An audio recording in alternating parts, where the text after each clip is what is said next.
There was a heated meeting this week, a public hearing, if you will. Serena Solomon from DNAinfo covered it. We've reported this before on the Debrief, Serena. This is the efforts by the New York City Housing Authority to generate some revenue. It doesn't sit well with some of the residents in housing developments. Tell us about the hearing this week.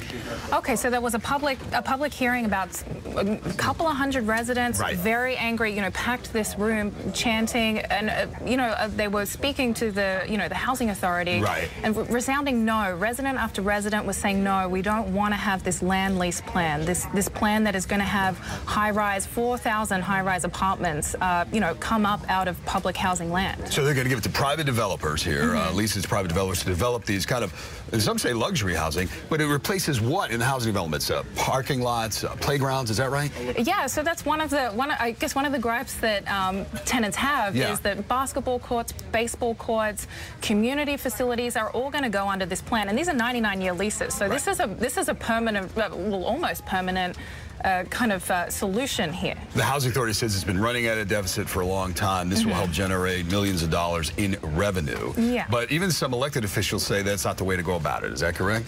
Yeah, well, a lot of elected officials also turned up to this meeting. A lot of them, shooting down this plan.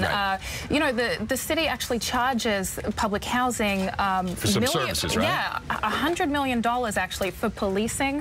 NYPD makes $75 million a year for policing, public housing, sanitation department.